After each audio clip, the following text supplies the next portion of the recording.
Please enjoy this feature presentation of the Crooked River Radio Network. This program may contain adult content and is intended for mature audiences only.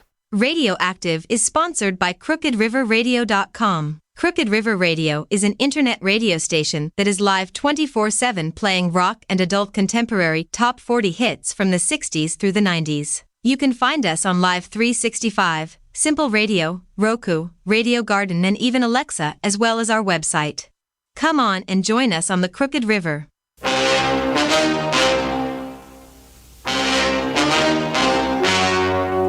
The story you are about to see is true. However, the names were changed to protect the imbeciles. Ladies and gentlemen, here it is. The most listened to radio show on the planet. Even the other stations are tuned in too.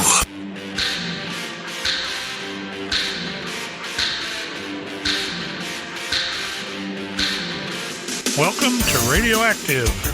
Join us as we look at technology and life in the world around us, and have a little fun with it too. I'm Pat Morrow, and This is John Brown. I'm Erik Nannarone. I'm Flora Morrow. and I'm Dale Miracle, and this is Radioactive.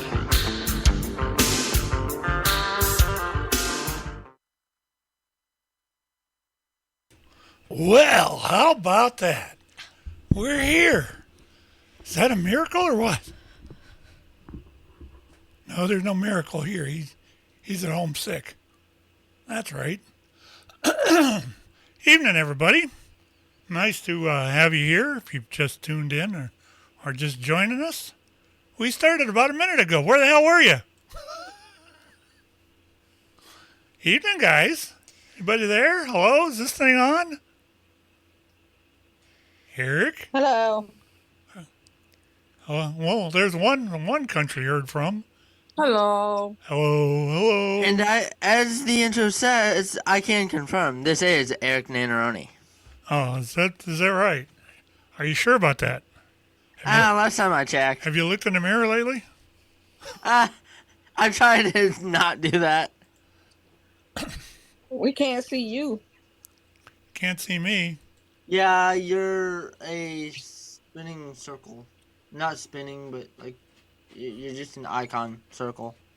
The Crooked River radio sign showing up. Oh, I see.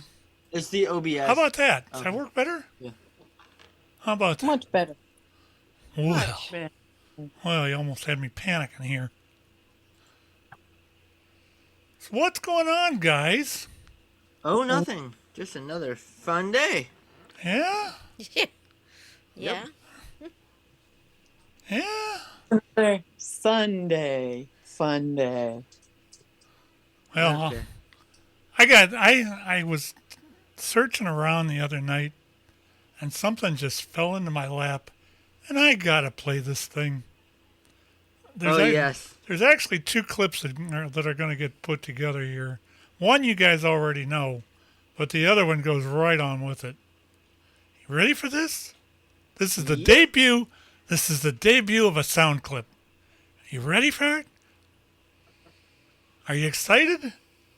Oh, yeah. I do the ass kicking around here. Respect my authority!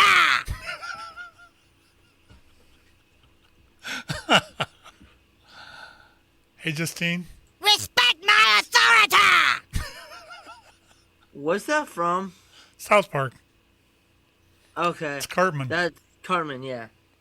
I love that clip. Because I'm like, I recognize the voice, I just can't place it. Hey, Melanie. Frank heard that and he was in the background. Respect my authority. Respect my authority! Hey, Frank, this is for you. Respect my authority! Come out here.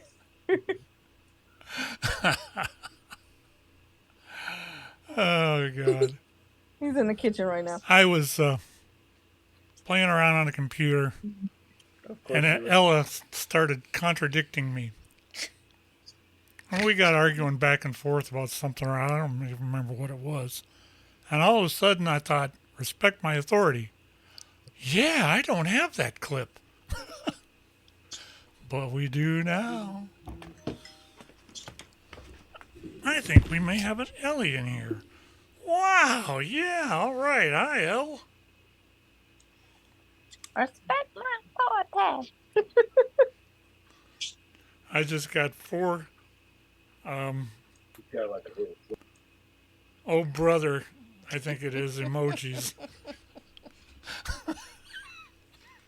So evidently she heard it too.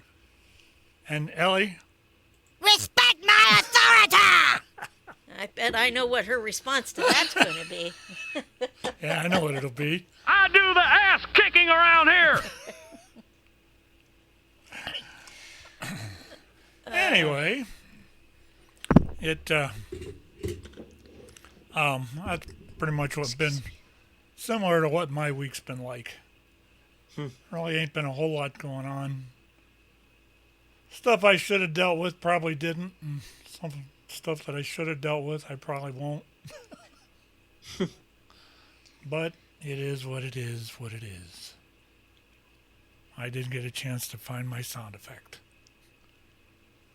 Anyway, we got hopefully a pretty entertaining show coming up tonight.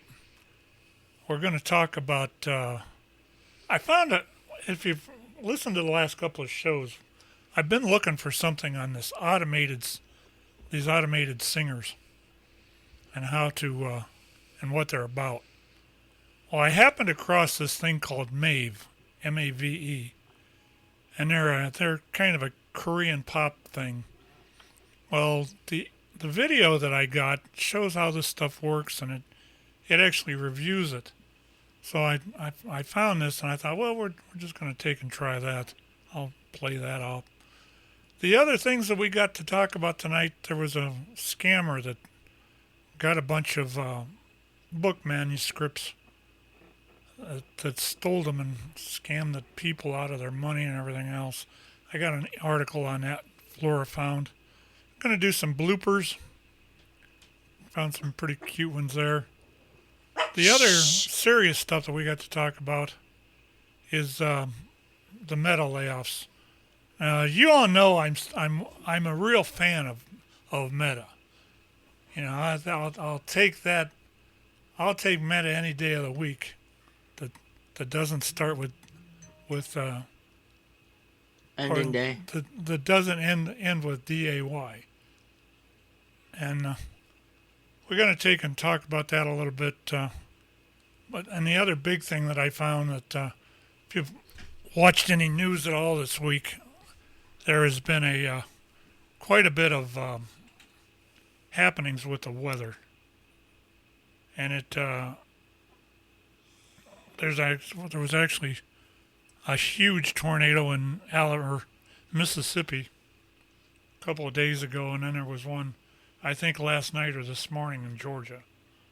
That these were big ass storms. I think we had we'll look at that article and hopefully address the stuff that's going on. I don't think. Yeah, that was last night, the big one, and that thing was down in Mississippi for over an hour. Yeah, it was in order to be an F4, it's got to be 1,500 yards across, or just about a mile. And I think that one hit pretty close to that range. You know, the winds are so strong, and that it makes the actual tornado turn into a wedge, and that's what that thing was a wedge. You could tell. Just a little tease for Tuesday's nanosecond.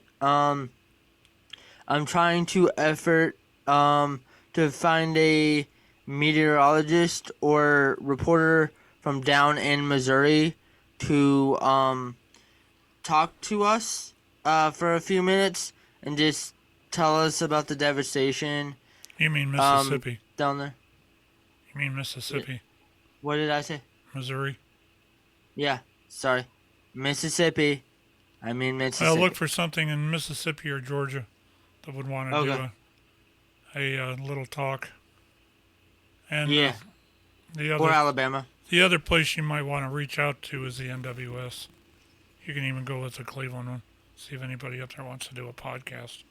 Okay. Then we also have another guest for Tuesday, and that's going to be at 1 p.m. on Tuesday, Eastern Time. Yeah, so tune in. The show Tuesday will be at 1 o'clock in the afternoon. That'll give me the night off. Why is that crackling? You hearing that? Yeah, a little bit. So. It just stopped. Anyway, is that all you got? Yes, that's all I got. Anyway, the stuff that we're going to cover over the next hour and a half or so will end up with the with the weather thing. I've been following weather since mid 70s, and I've watched all the games and everything in it. Wow, I just saw. I wonder if I could get this online. The tornado, that thing that ripped through Mississippi was not that big. It wasn't a wedge. There must have been multiple ones though.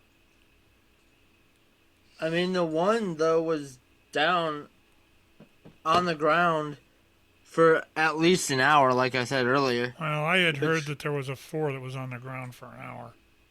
That was the main one that did all that damage. This thing I just saw wasn't that. Oh. But anyway, I'll quit paying attention to my phone and actually do a show. I think I ought to. But I will try to figure something out. But yeah. There's that. So what y'all been up to all week? Nothing much. Just chilling. Anybody else? Working. Working? Yeah. Working for a living? Taking what they're giving? I'm tired.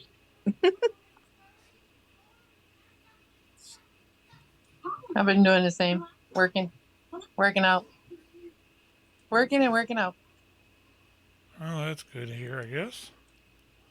Trying to get ready for this marathon in September. So I took and got the Erik's podcast from last week finally put up this morning. Whenever I make a mistake on a podcast, it adds about 7 hours of work. And I made a mistake on it by leaving the audio on last week. And the reason for that is I gotta actually snag the file. I have to go in and edit it in a video editor and take the crap out of it, whatever isn't supposed to be there, so we don't get dinged for playing music whenever, which is usually what happens. And then I have to put it up on wherever it's supposed to be. Well, I did that. I made a mistake with it this last week, and easy mistake. There's so much you have to do when you go to close up here that it takes. If I'm not concentrating on this entirely, or if I've got 6 people talking to me at once, I'm like a squirrel. Squirrel! Oh. And then it takes time to put it in the editor and all that crap. Well, I've finally, through the week, I processed all of it and finally got it to where I could upload it a couple of days ago. Last night I didn't feel like doing nothing. So that brings us to today. And I thought, well, we'll get it up there today. So I took and did it all. Did my work. It's just trying to keep everything going, what it amounts to. Flora, you've been awful quiet over there. You okay? Yeah. Awful quiet. Just fine. Are you sure? Are you sure? Flora's got a wonderful husband. Oh, my. He actually buys her presents she doesn't know about. Everything. Oh, yes, of course. I mentioned yesterday that after struggling to clean the crock pot, which of course is the big heavy duty thing, I was fussing, gee, I wish I had one like I used to have that was just this thin little, you know, oh, God, non-stick surface kind of thing.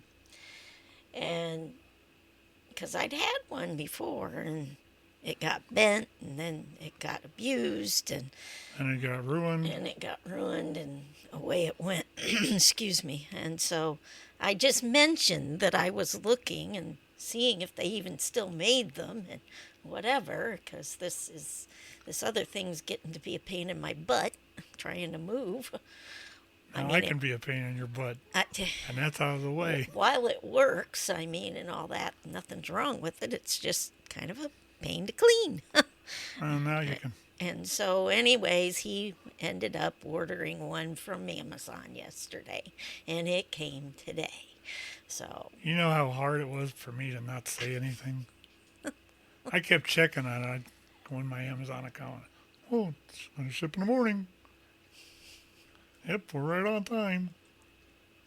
And then about every 20 minutes or so, I'm checking the phone, and she's sitting there, well, it's like, what are you using your phone so much for? Because I was checking on it. I didn't ask you nothing. I got that look a couple times. What the hell are you doing now? But anyway, it came, nice little crock pot. It'll work for what we wanted it for. Like I said, I was ready to run out to the store then and buy a roast or something so I could use it. Yeah, well, that works too, whenever you're ready. Yeah, I know. Why is that doing that? Thank you, dear. Oh, you're welcome. All right, stop this. I end up having to replace a cord by the way it's sounding. Can't have it upsetting the sound. Mm-hmm. Man, it's awful quiet in here. Yes, it is. What else is new? Let me ask you this. Did you all survive the wind last night or yesterday? Yep. Did you do it with power or without? With. Really? Oh, With. really? We never lost it. Oh, we lost it once for like a second and then came right back on. Yeah, that's what happened here. It flickered for a second. Just long enough to knock the cable box on one computer off. And then all of a sudden it came back on. Which is fine. We don't mind that. But, yeah, we had winds of 60 or 70 mile an hour last night. By the time it was over, we probably ought to go over and look at that tower and make sure it's still okay. I haven't done that. I was at Walmart and they lost power there. And Which the one? freezer sections. Those are cluster. That's a cluster when that goes out. It lost power just long enough for the freezer sections to start blinking. And there was a couple that was walking down with me through the frozen section. And they're like, I hope nothing jumps out at us. It's like a haunted house in here. You ought to be driving a forklift in a factory when that happens. Oh. You hit the brakes, you put the emergency brake on, and you just sit there. You're not really allowed to move. And I think I went through that like 6 times in the past. Because what happens is if you roll and you roll somebody over that you don't see, that could get you in a bit of problem. So you just sit still or you just jump down off the high-low and get a flashlight or something like that out. I used to carry a flashlight in my toolbox for just such occasions. I was thinking how bad it would be if you were in a bathroom without any windows and the power goes out. Poof. Nothing. not be good. Yeah, I guess. I've been in a dressing room when that happened. It was crazy. Was it cold? Wipe. I got to bite me from Ellie. Why are you telling me to bite you? I mean, I will if you want me to, but that's beside the point.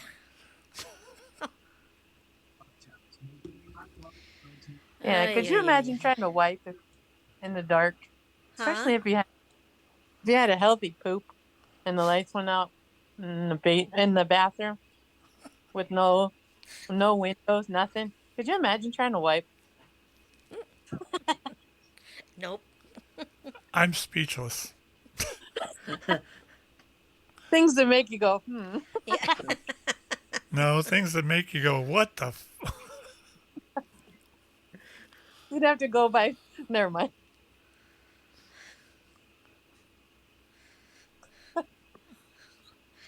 I was going to say most people would be okay because they know how to use their phones to turn them into flashlights, but I am technically challenged, so I would not be able to do that. What if you don't take your phone in the bathroom? Well, that's true too. Well, that'll teach you. A lot of times I don't. That'll teach you. Yeah. Take your damn phone in the bathroom next time.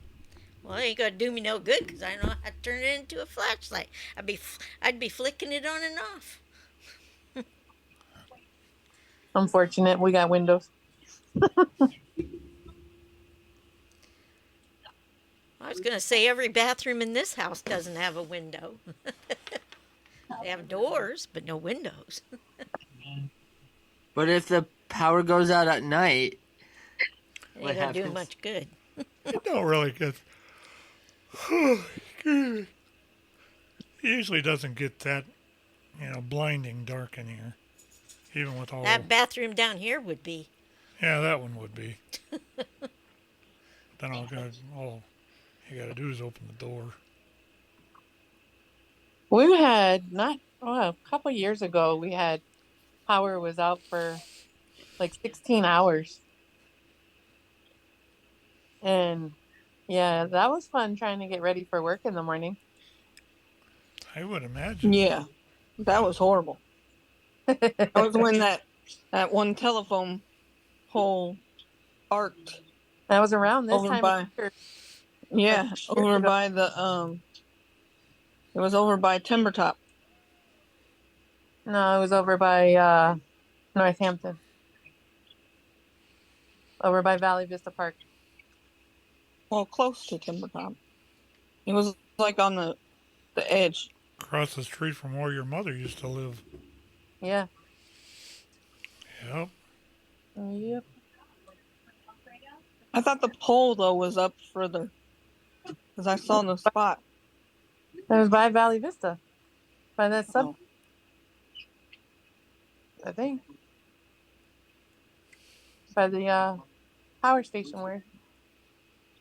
Where we stopped at Ashland's when we booked Jason. It was a few yards. Yeah. It was up closer to the house, though. It's like right. Interesting. All right, let's. I suppose we can move into a. It's a little early yet. Give it another 5 minutes or so. Flora, what do you got as far as questions? Why don't you give us one? Oh, let's see.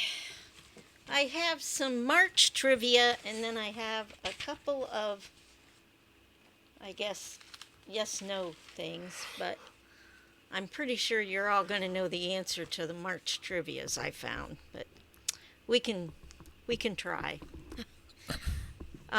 What is the 15th day of March known as in the Roman calendar? And why? No, I didn't say why. I can tell you why. It was the Ides of March. Yes. Why is and it? It's because of Caesar. I think. What about Caesar? Brute. He too, Brute. I can't remember what it was. He goes good with croutons and ranch dressing. Okay. Cricket. Yeah. Whatever happened to that one? I don't know, and I don't care right now. You should get a clip of cicadas, because those are more annoying. Yeah, now that's true, Erik. Okay, what is the birth flower for March?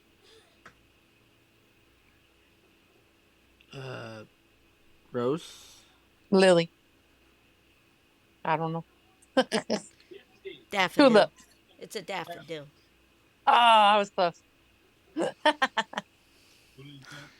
Eventually, you probably would have got it if you kept guessing, Justin. I would have gotten it. That was my next answer.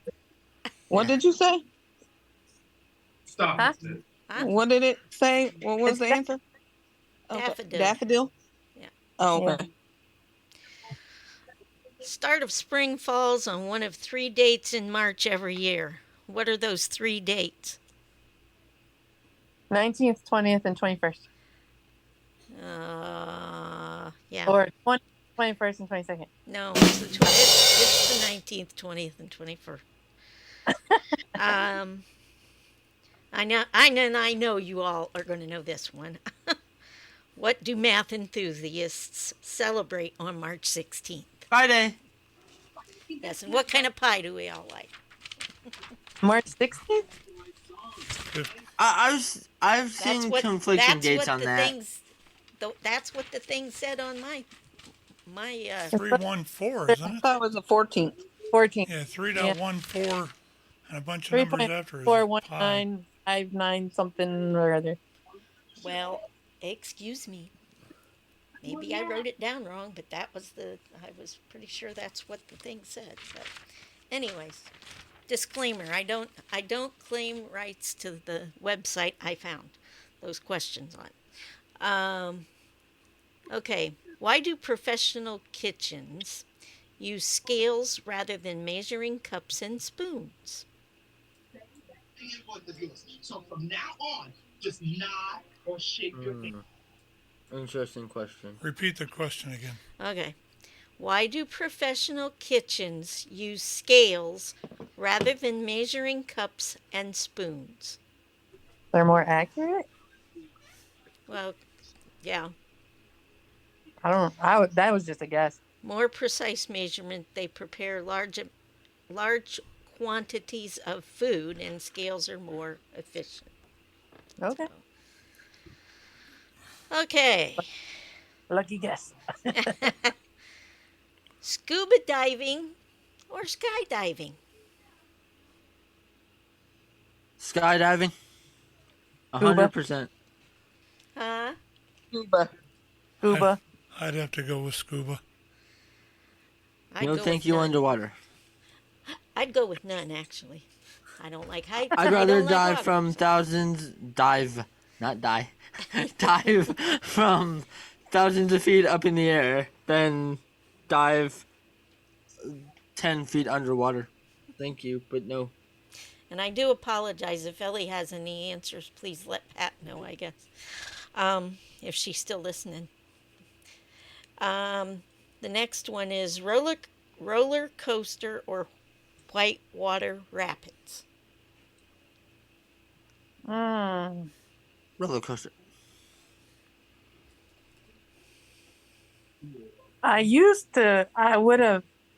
Younger days, I would have said roller coasters. But now I think whitewater rafting. Me too. What about you, Pat? If my back could take it, it'd probably be the roller coaster. Because I don't do whitewater rafting very well.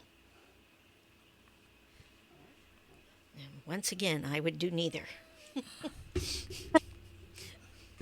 No spirit of adventure. Nope. Okay. Here's my last question for today. Surprise party or planned party? Depends on if I'm the host or the recipient. Yeah, that would have. I assumed this would be if you were the recipient.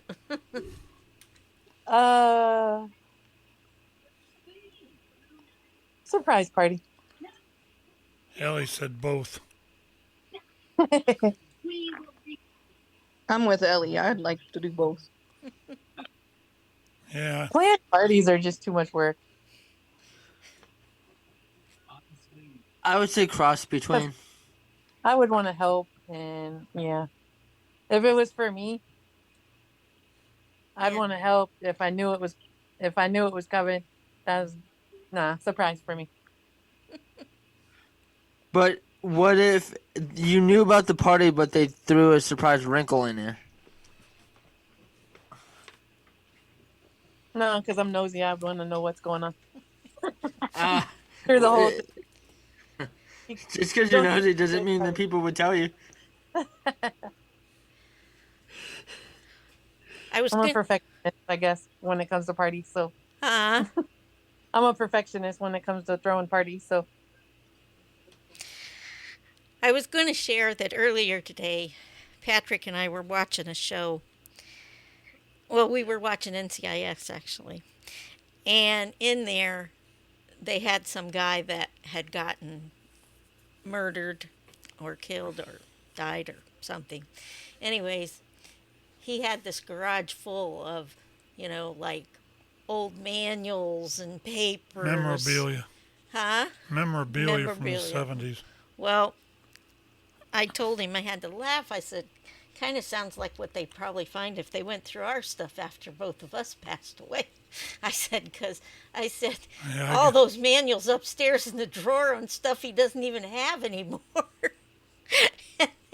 Let alone over here on my desk. And then, yeah. Throw it away. We don't want to have to. I got computer motherboard manuals from the 1990s. And throw it away. Well, I went and I said... Hey, those might be considered antiques. You might be able to sell them for That's something. what I was thinking, Eric. Well, see, Nobody wants that. I have a box over here of stuff that I've kept since I There's such thing as graduated from high technology school. nerds there, Justine. They might want it. Crap. It's crap. And throw it away. There is an unused ticket to the Chippewa Lake Park for 1976 that ought to be worth something because it's not even there anymore. And then I have grade papers and a grade card, and I don't know if my friend Jane is listening or not, but Jane and her family moved away from our area when we were probably, I think, going into high school or something. And I found today some letters that she wrote back to me when we were, one was dated in January of 77, and the other one is December of 76. Wow. And so, Jane, I still got them letters. Maybe they'll be. Maybe if you're famous, maybe I got something worth something now. I know I'm not famous, but maybe you are. Okay, stuff like that I can understand, but manuals that you don't have the stuff for, really? Yeah, that's kind of outdated. That's just clutter. No, it ain't. Someday somebody with a P133 motherboard is going to get on the internet and say, I got this old motherboard, I can't get it to work. Anybody got a manual for this? I can say, yeah, $20. Outdated. Why would they do that? It's the same way with old radios. Just throw it away. How many people do you know? Or I know several people that actually collect radios from the 50s and 60s. They don't get thrown away. That's what's so cool about it. Call the people from American Pickers. They might be interested. Yeah, maybe. We'll have to think about that. But what do you think's going to happen to it when you do pass away? It's going to go in the trash. They're going to bring a dumpster over there. Dumpster, hello. dumpsters. It's about what you're going to need. So why wait? You're going to need 2 or 3. So we need to have an intervention with Pat. I was going to I say think there's we need to books have an up here intervention that with you Pat. I don't even know what they are. In that closet over there. Oh, hell, there's some stuff in that closet that I ain't touched since the 1990s. Then throw it away. I got to get in there to... Probably afraid to dig through the closet. I got to get in there. I got to get in there and throw it away. And It's so invigorating to do that. I just went through my closet. Dude, it's I just went through my closet and I got rid of a whole bag of Goodwill, a whole bag of clothes that were just like, you know how they get yellowy and the armpit area gets nasty. Yeah, I got a whole bag of clothes like that. Well, Melody, when you're ready, come on over here and you can do it for me. She probably would. You can feel so invigorated after that. She probably would come over and clean that closet out. Closet. This is so awesome. Closets, desks. Well, now you know what's the other day, last week or so, Alexis was supposed to dress in the 80s, and I'm like going, well, I said when I was in the 80s, I pretty much was, through the week I was dressing like in khaki pants and a nice top. I knew she wouldn't wear anything like that. I said now on the weekends, I said it was blue jeans and a t-shirt, usually a car t-shirt or whatever. Well, I found her a car t-shirt to wear, a couple of them, but the one actually said Canfield 1990 on it. So I'm like going, well, you can't use that one because it wasn't from the 80s. I said, but the other one doesn't say, so I said, you can use that. She goes, but Grandma, she says, that one from the 90s you can't even wear anymore. It's too small for you, Grandma. I can see, it's like I can see it's too small. I said, nope. I said, I'm going to get back into that. Maybe just one boob go in it, but I said, I'm going to get back in that shirt. She's like, Grandma, you just need to give it to me. Patrick says, throw it out. Throw it out. Nope. You never know. She might need to wear something from the 90s, and then I'd have it for her. That's right. There you go. Grandma had it. It's got to go. It's got to go. I cleaned out my bathroom yesterday. 2 trash bags full of stuff. Did you feel invigorated too? I did. So much that I went through my dining room and I was like, okay, what's next? What's going in the garbage? Well, like I said, come on over. I need help in the kitchen. I need help. Stop. I need help with the downstairs. We can go through all the closets. I don't care about the downstairs. Not the living room, not the kitchen. I'll deal with it. No. Anyway, I don't care. I don't care if you want to clean this closet out down here so we can bring the Christmas stuff up, so we don't got to go in that hole no more. We'd have to clean everything. Huh? We'd have to clean all that out below too. Well, that's going to take a dumpster. Well, I'm just saying, I don't care about that. I'd be happy if that's done, and the garage. Anyway. All right. Anyway, I guess we can move into a clip now. Move into a subject now, other than our garage and our upstairs and personal and our life downstairs and me trying to coerce my children into coming over and help me clean. No, you started. By help, you mean do it all. Yeah, well, whatever works. Erik, you're welcome to join them too if you want. Nah. I'm good. Erik could go outside and mow lawn. I got a cool lawnmower he could use. A weed whacker. All right, we got the topics for tonight are the MAVE, or the the AI voices, the manuscript theft, bloopers, meta layoffs, or the weather? What are we going to talk about first? The AI thing. Well, then it won't be around for later. Yeah. Okay. Well, yeah. You asked. All right. Well, this is a democracy here. Gee, all right. What about you other two? What do you think?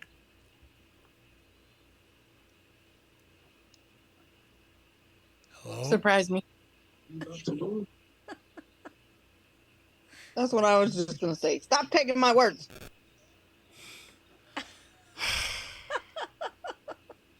What are we going to do with you guys? I say go with that band. All right, we'll do that. Because that was something I kind of found and you refined, so.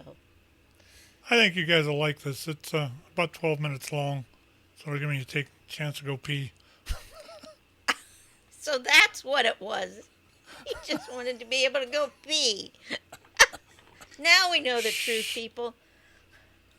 We got you pegged. Yeah, right. Yeah, right. Not in your wildest dream. Anyway, we'll go ahead and do this AI thing. It's a Korean group, or done by the I think it's South Korean because it's K-pop. And we'll be back after to discuss it. Stay tuned. You're listening to the Radioactive Show and watching it too, hopefully, on the Crooked River Radio Network. See you in a bit. Imagine a future where real-life K-pop groups with actual people as members don't exist anymore. It was too time-consuming and expensive to train them and maintain, so entertainment companies opted to replace them with virtual groups in the metaverse. And the craziest thing about all of this is it's happening. I'm Jordan, a professional music video editor, and let's break down the debut Maeve Pandora from an editing and storytelling perspective.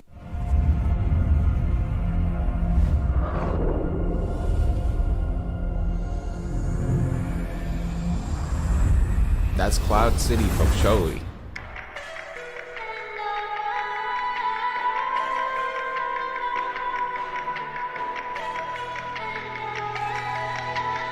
Oh my gosh. Okay.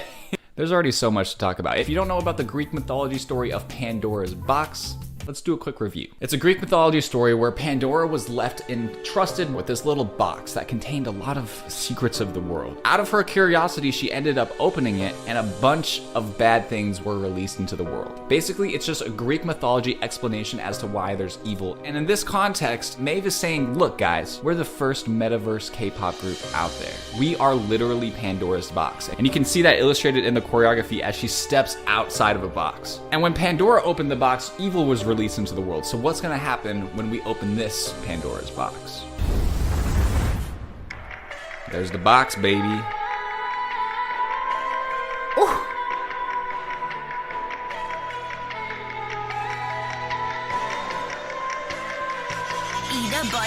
This music video is entirely animated.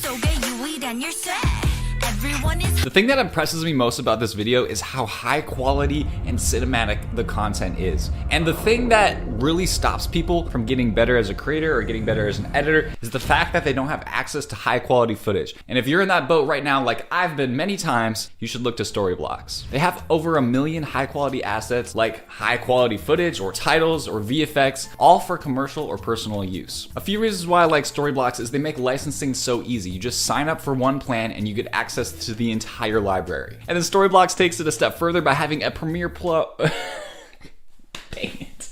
a Premiere Pro plugin where instead of switching back and forth between the browser, downloading the footage, putting it in Premiere Pro, all you have to do is have the plugin. You can literally drag and drop clips right from Storyblocks into your project so you can freely create. There's no distraction. Choose the plan that works for you at storyblocks.com/orm and let's start creating right now. Let's do it. But first, before you start creating,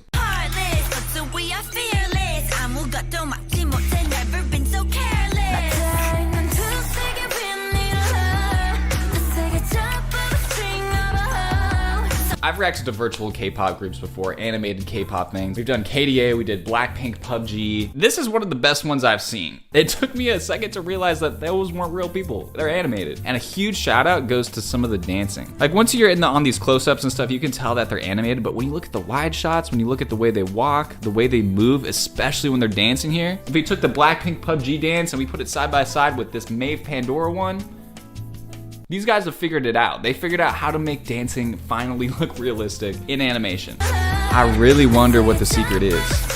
I'm seeing a lot of like really great motion blur, which helps it feel more realistic. That was a nice transition.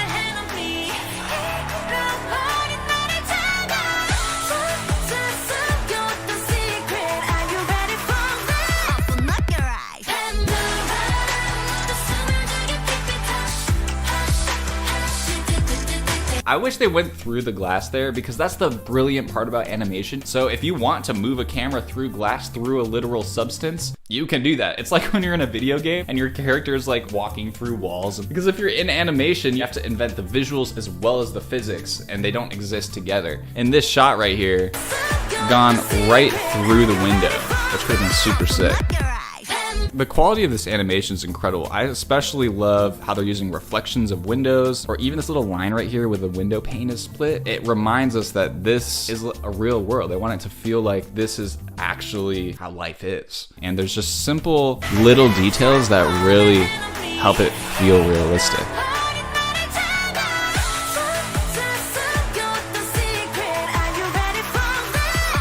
It's like smudges on the glass. It looks so good.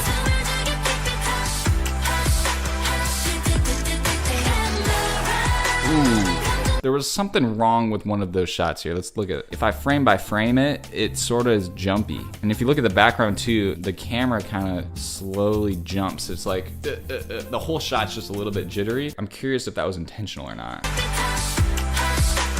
Like right there, she's just all like jittery. The dancing looks so good though.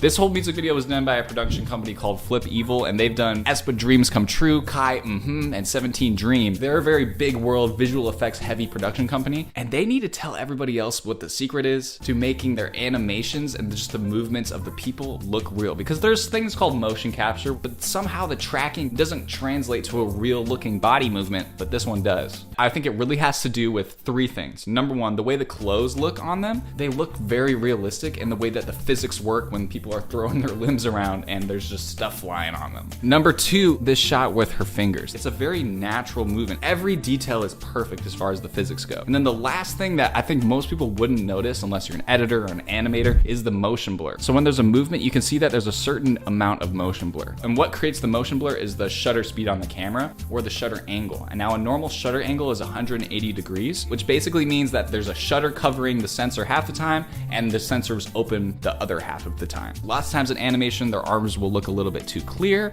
or they'll look a little bit too blurry and it won't look realistic. Even this, our girl back here, she's a little bit late. So I guess there's four things now. The sync isn't perfect and their movements aren't exactly the same. So if you paid attention to the lyrics during this chorus, you can kind of get a sense of what the whole song is about and why it's a little bit terrifying. But if you haven't figured it out yet, I'm gonna break it down at the end of the video. Open up Pandora's box, back to put the world in shock. Want it, come and get it, but you don't know Bonnie gun and song. I'm not gonna stop. Can you keep up when I come to the top?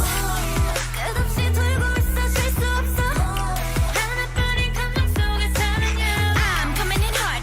I'm one of a kind. 점점을 찍었던 공간을 뒤집어봐. This is giving some real big KDA vibes. Or even Enemy, Imagine Dragons, where they're doing a lot of brushstroke animations. And if you're wanting to do this in your own work, just follow these principles. Go ahead and freeze the still from your music video, and then just start adding brushstrokes along the lines, and just really roughly drawing what the frame looks like, and add a little flash, a little exposure effect. You can get a very similar effect to this. Woo! Dude, the dancing looks so real. Still show.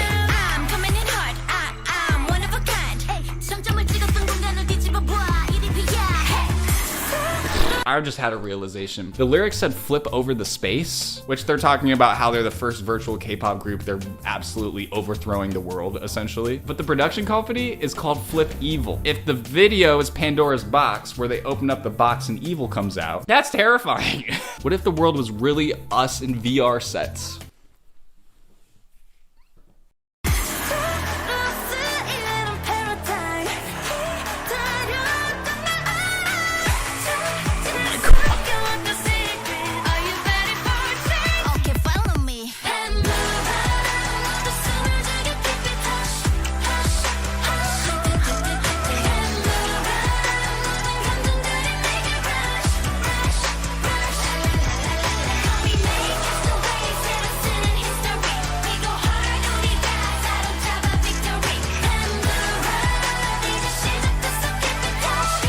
Okay, they keep saying hush. They're like, Pandora. Shh, hush. We're gonna slowly, secretly take over the world without anybody knowing it. Is this really what the future of K-pop is gonna be? It's crazy, dude. And imagine, because this is how good the animation looks now, like it almost looks realistic. Imagine 10 years from now, you're not even gonna be able to tell what's real and what's not, especially with the AI revolution. My goal this year is to highlight groups and videos that push the boundary creatively and can help us get ready for what's next. And this fits the criteria perfectly. We are made, we're rewriting history. They know that they're gonna be big, bro. Before they know.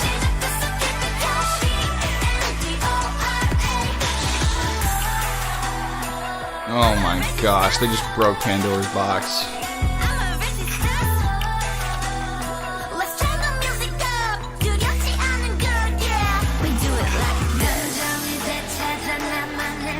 Animators are getting too good. They're getting too good, bro. I'm geeking out over how realistic the dancing looks, but I honestly don't want it to become more realistic, because then literally what they're talking about, where everything is virtual K-pop, is gonna happen. And I don't like that.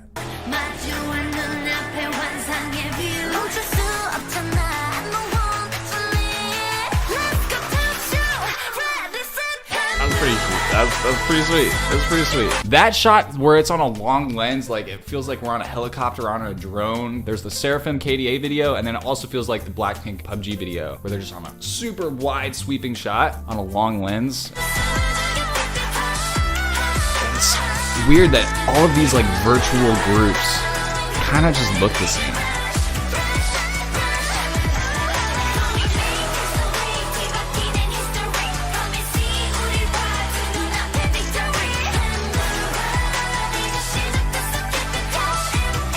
That was another shot right there. This shot was also jittery. See how jittery she is right here? She's like glitching out, bro.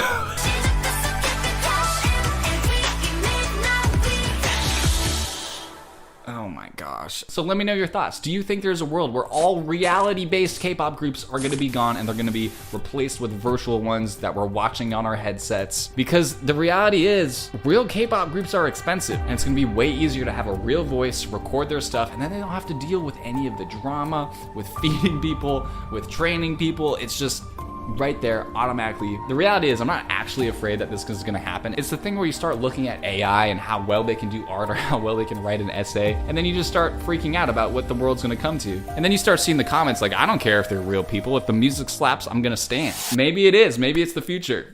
So let me know what you guys think. If you guys don't know, my online editing course, The Editing Formula, has just been re-released. So if you want to learn how to edit music videos for Blackpink, BTS, work with some of your favorite YouTubers like Mr. Beast, definitely check out the course. It'll teach you from knowing nothing to earning $100,000 a year. If you're interested in learning editing, hit the link in the description to check out The Editing Formula. All right, we're back. Ellie already told me of her displeasure. She said the music is annoying. I hate to admit it, but I found it a little bit that way. I like music that doesn't sound like it's canned, and that music did. What'd you guys think of it? You guys are younger than me, and a lot of us here. The music was a little annoying. What do you think of the concept of it, though?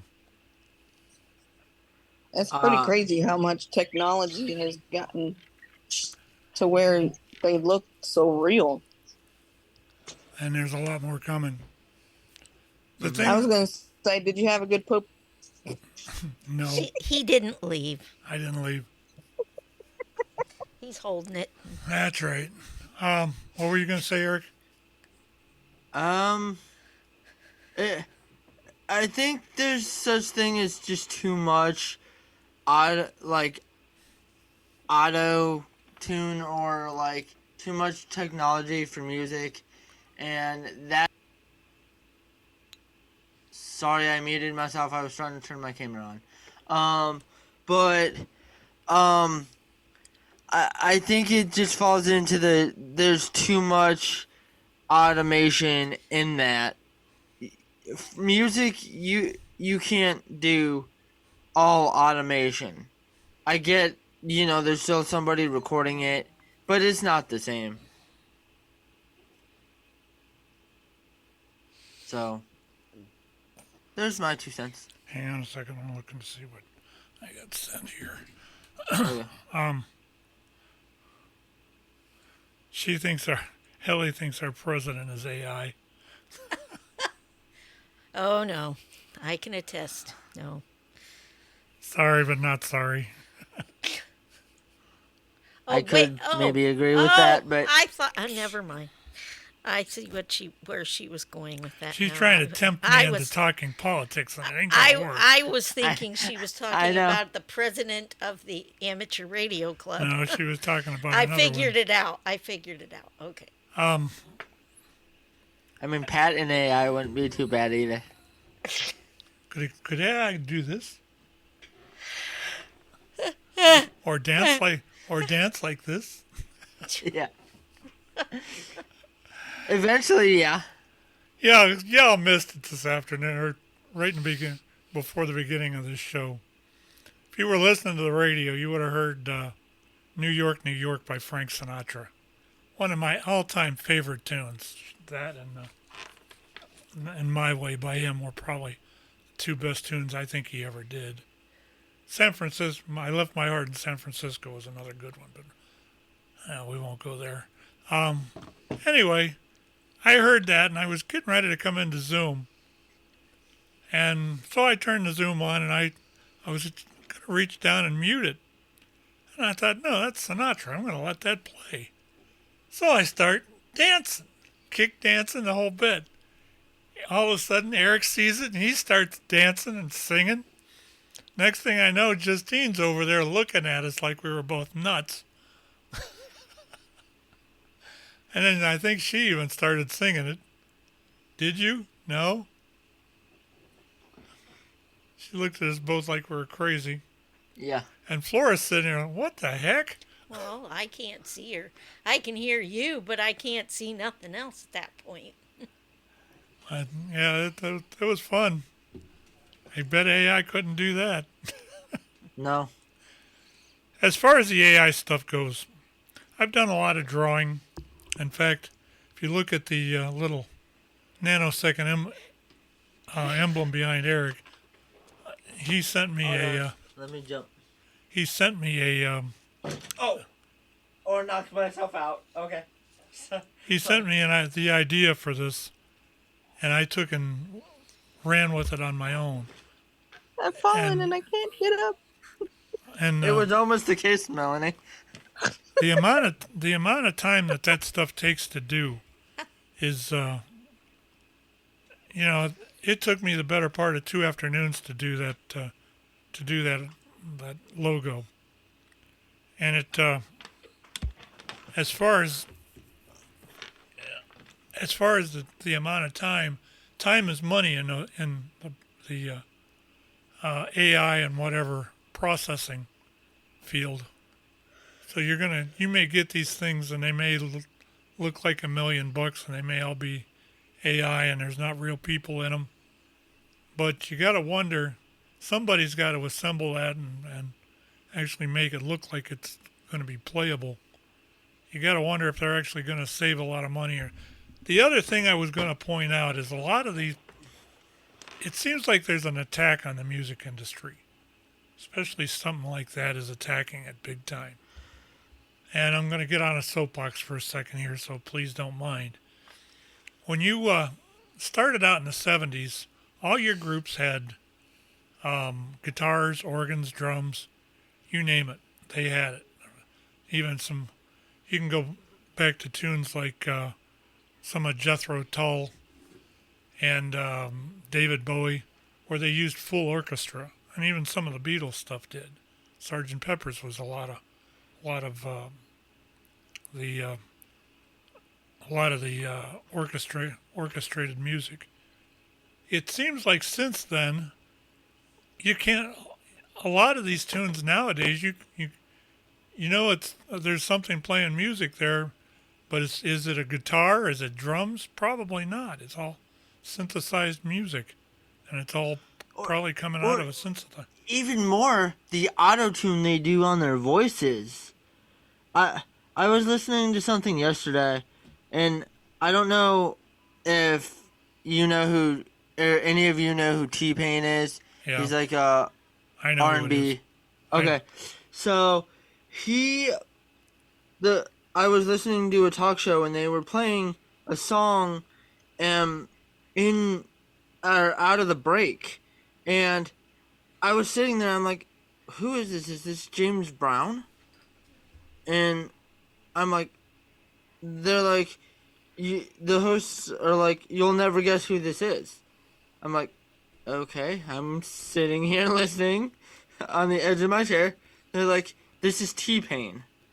I'm like, oh my gosh. Like, he can actually sing. He did a version of, hold on. He did a version of, Don't Stop Believin' by Journey. But, he also did, let me look up the title, because I posted the, link. It was a Frank Sinatra song. It was hold on. A Change Is Gonna Come, I think, by Frank Sinatra. Sinatra did that, yes. Yeah. He did that song. I was shocked when I heard it was T-Pain, because it was actually so good. Well, and not auto-tuned. Even if some of the artists in the past have done better music than they actually recorded in the 40s, and it was 40s tunes. If you go back to even Rod Stewart, back in the 80s and 90s, he did a 1940s set that was as good as anything Benny Goodman put out, or anybody like that, but he did it with the old style bands, and the music was beautiful. It was some of the best tunes Stewart ever did. And believe me, I liked Rod Stewart. I liked his rock and roll, but his ballads in that were awesome. The problem with the music today, it is so digitized. You can clearly tell when some of these people aren't in studio that their voices are so digitized. They're garbage live because their voice is made better by all this technology.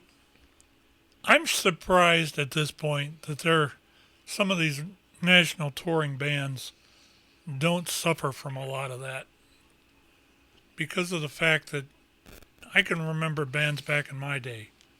You had Deep Purple. Deep Purple was one of the best sounding bands around, but you saw them in concert and there was nothing to them.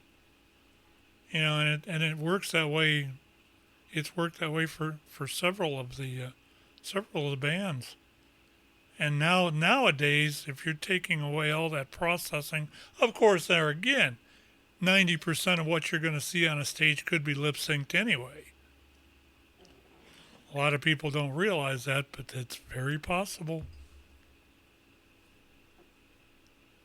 When you get a chance, check out the version of the song I was telling you about. I just sent it to you, Pat. I know we can't use it on the air, but I'll do that. Okay. Justine, where are you going?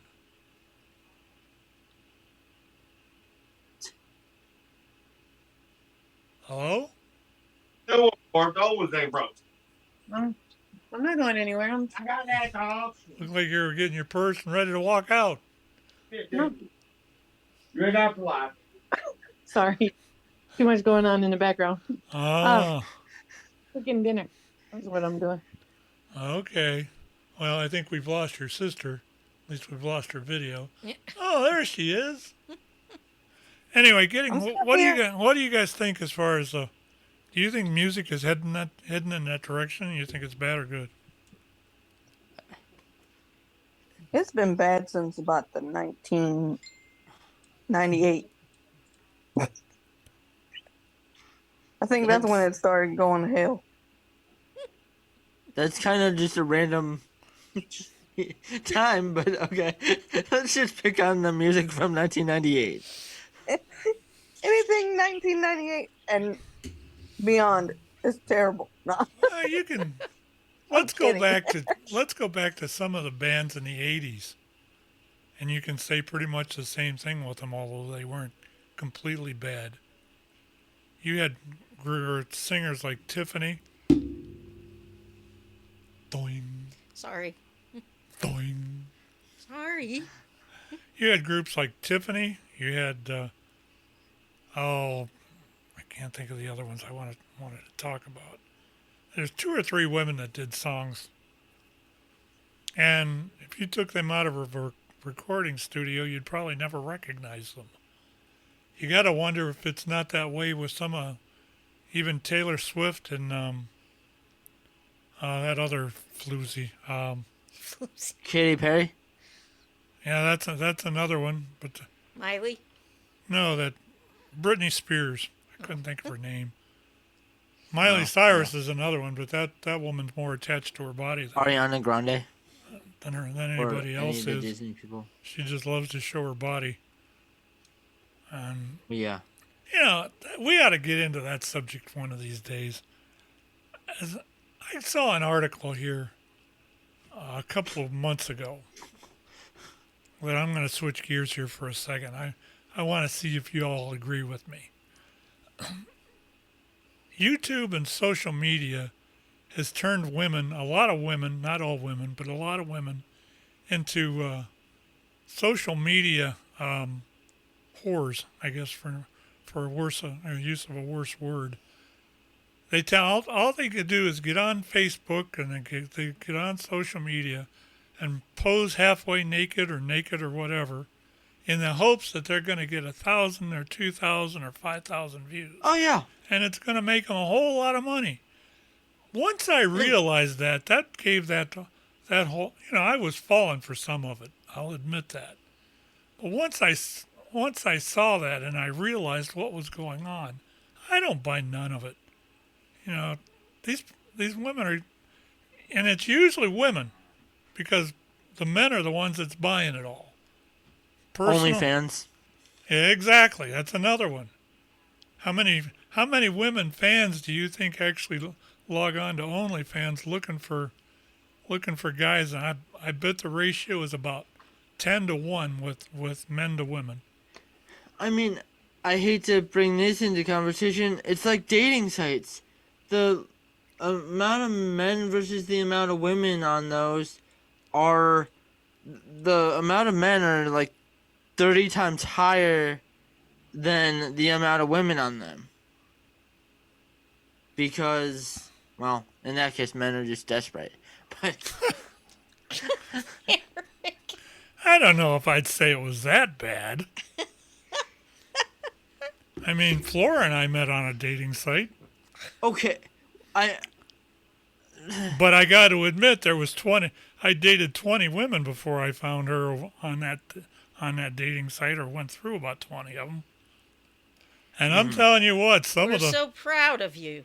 Some of the women I dated. I wish I didn't know that. Holy cow! I know.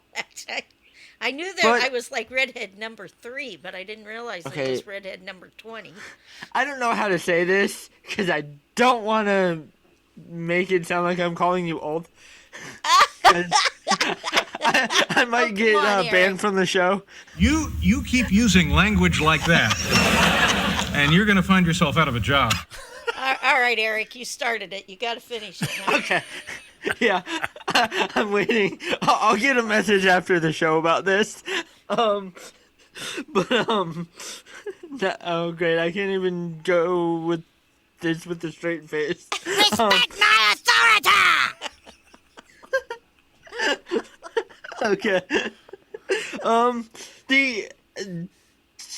The amount of people, I guess, in the older generations that are on those are a lot less than the younger generation. And also, usually the younger generation are looking for something different, aka hookups. I was going to say that's okay, Erik, because now when Pat and I met, we were limited to certain sites. Yeah. And Plenty of Fish was totally free at that time. Oh. And so that's why everybody pretty much, besides, of course, at that point in time, there was what, I'm trying to think of the other ones. Because I can't even think of them now. The eHarmony matches. American something, I can't remember. Anyways, which amused me that this one guy I met on Plenty of Fish was also on this other site, but which meant, hey, I wasn't the only one out there searching for one spot. Well, now the thing of it is, nowadays, maybe the reason that there's less of the older generation out there where you're at or have been, was because they've now come out with old people single sites. Yeah, turkeyvulture.com. Let's go to turkeyvulture.com. Oh. They actually have single sites for geriatric people. Oh, great. Now I can say that because I'm one of them. But yeah, they Cougar.com, that'd be another one. I saw a TV program. I think it's on Lifetime, not Lifetime.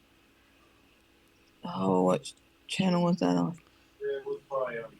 I don't remember what channel it's on, but it's called MILFs. Mothers, I'd like MILF to... Island. It's called MILF Island. Mothers, I'd like to... Yeah. Fiddle with. And, dude, okay, this was so crazy. It That's actually what MILF stands for. MTV or something. It's on one of those weird channels, either MTV or Lifetime. I don't remember. But anyhow, Frank says it should be called Cougar Cove. That's what it was sounding like. The moms Cooter came Cove. onto the island, not knowing. I like that one better. that- Cooter Cove. All right. I thought this was a G-rated program. Please enjoy this feature presentation. Yes. R-rated. Anyhow, Melanie. The moms came onto the program, or onto the island. They didn't know that it was going to be the son. Their sons were joining them on the island, and their sons were to date the other moms that were on the island. Oh. Yeah. I was like, what in the world am I watching? Cooter Cove. Oh, Cooter Cove.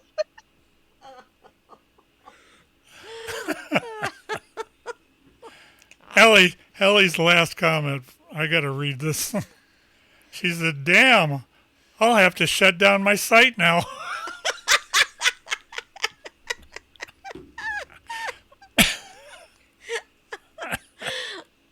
Oh, dear. Anyway, getting back to excuse me, what I was saying earlier, that the stuff with these women going out there just being more or less gold diggers, and even that when it comes to that one that we used at that cute girl thing I used to run, let me even show you that. Hey. What? I think you have something on your tongue. Show it to me. I can't possibly look that fast. You gotta keep your mouth open. Bleh. Stop, I'm being serious. This could be dangerous. See it? No. Just stop. Bleh. Seriously. That girl actually has got about 100 and... She's got 1.7 or something like that K watches. And millions, or almost a million watches. And she's actually been on a couple of podcasts. I tried to get her on this one, but I never got an answer from her. But she actually turned up on the Kelly Clarkson show. I'm looking for that. I don't know if she's actually aired or not yet, but I'd like to. If I could find that, that would pretty much prove what I'm talking about. You know, if these women are thinking, well, if I strike it rich by doing this, I'll just keep doing it. If I got to show a little boob to make myself popular, let's do that. You know, if a guy was to turn around and do the same thing, whip it out and twirl it around or whatever, he'd get flipping banned. But do you think that's happening with these women? And it's gotten a lot worse. And we're going to talk about this in a couple minutes because I got an article that's going to coincide with this. Well, I was going to say, if you really want her on, you just give Erik the name. I bet he can get her on here. You think you could reach out to her on Twitter, Erik? Yeah, shoot me the name. Her name is Meg Just Riley. send me the name. I don't want to send you the name. Listen to me, boy. I just think Erik would probably have a better chance of getting her on here. By the way, on a side note, Melanie, it's TLC. You went and looked it up, didn't you? Yes. The Learning Channel? I only watched one episode, and I'm like, what in the world? This is on TV? Really? Yeah, you never know. I was going to say, that girl probably saw the request from you, Patrick, and thought, oh, my gosh, a dirty old man wants me on his podcast. We'll turn Erik loose on it. So I think Erik, reach out to her and see if Erik needs to do it. He'll get her on here. See if she can get her in here. Erik can get anybody. I'd really like to have her on here, and we could prove one way or the other what she's about. But you know, the whole thing is she's already sponsored by Miller Lite, I think it is, and most of her TikTok videos and everything else have she usually has a can of Miller Lite in her hand, and it you know, if you're going to make something like that and you got the talent, fine, I got no problem with that. But a lot of these women are just making these videos thinking, oh, I'll get a couple thousand hits and eventually I'll start making money off of this. Well, not for me, you ain't. I've got to the point where I only watch the videos when there's something that scrolls by my screen that I really want to watch. You know, and a lot anymore. There's a lot of it's few and far between. I just ain't got, you know, I'm not going to make some idiot popular because they want, and it's even gotten worse with some of the media sites that are on, you know. So and so, this star is in a sheer bikini and she's showing it. She's showing it. You know, who cares? Kim Kardashian. Or everybody's attracted to Kim Kardashian. Blech. Or there's several others. And 61-year-old so-and-so has just showed her nipple in a see-through blouse. A big flippin' deal. Yeah, they say that sex sells, and I guess that's proving it. Lindsay Lohan. Yeah, that's another one. Anyway, now I guess I can jump down off my soapbox. That's just the way I feel with a lot of this stuff. They're just out to try to make money off of it, and that's what is making Facebook less and less appealing by the day. And because I'm on that topic, I would like to actually segue into something I've got on the Meta layoffs. They wonder why, and we'll come back and talk about this, but they wonder why they're losing viewership and stuff like that. I'm going to tell you why. it's this crap that they're pulling with these videos and everything else. But before I go into much more of that, or before we do, let me go ahead and play this video. You guys got... Did you see quickly who else, big company that's laying off, big well-known company that's laying off almost 1,000 people? Twitter? Or Amazon. Amazon. Oh, Yes. We won't even go there. Oh, yeah.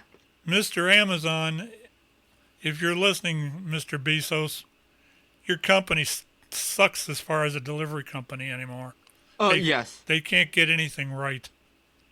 If you expect speedy service from it, forget it. I ordered. How about expect it to be delivered to the right house? I ordered batteries for. I ordered AA batteries for some stuff in the house here. I took it was supposed to be the same day delivery, so I approved it. Paid $3 extra for it. They sent me the wrong batteries. They sent me AAA batteries. I call them. Well, I guess we got it wrong. No offer. You'll just have to, we'll give you a refund and you'll just have to go on and order them again. No, we're not. I'll go to the store and buy them before I do that again. So a week later, I needed razor blades and I was looking for a deal on them.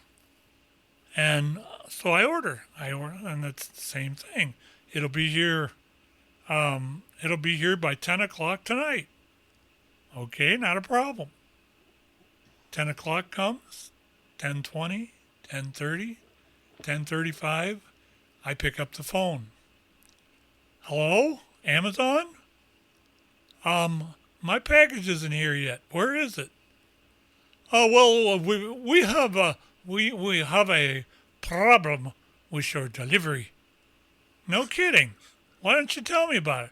Well, we have trouble with contractors. Okay. Well, they don't deliver. They don't deliver. I watched this thing on there. They got that map on there. The delivery got within 7 stops and all of a sudden disappeared and they went home. So, yep, that's exactly what, that's exactly what I wanted to do. I said, when's it going to be here? Oh, it'll be here by 3 o'clock this morning. 3 this morning. You got here at 9. Did I call him? No. But I won't trust that again.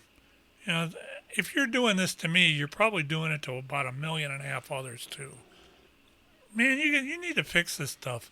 Quit laying the damn people off that are working for you, and let them do their damn jobs. Anyway, let's go into this meta thing. I wanted to show you guys this. I stumbled across this afternoon as I was doing a show research. You'll get this thing's about 8 or 10 minutes long. It's pretty good. It's a pretty good clip on what's actually going on with Meta and Twitter and all that. So hang loose. We'll be right back. You're listening and watching the Radioactive Show on the Crooked River. I'm Chris Coble. Welcome to the program on a day that provides a rude awakening for thousands of Meta employees as the Facebook owner is beginning major layoffs. According to the Wall Street Journal, CEO Mark Zuckerberg acknowledged the company's recent missteps and says that his over-optimism about growth had led to overstaffing.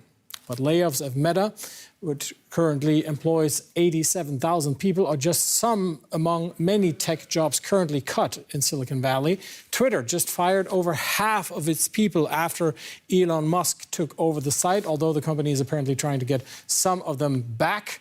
Over at Microsoft, 1,000 of over 200,000 employees are being laid off, and the world's largest online retailer, Amazon, has announced a hiring freeze for the coming months. Let's take a closer look at the matter with Alicia Garcia Herrero.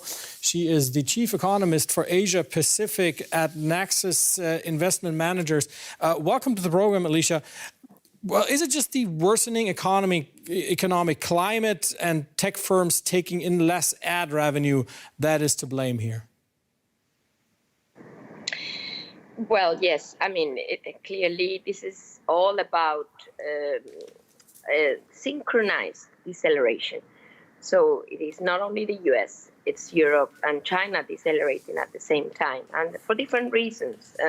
But this all affects, of course, tech companies because their motto is growth, and pent-up demand.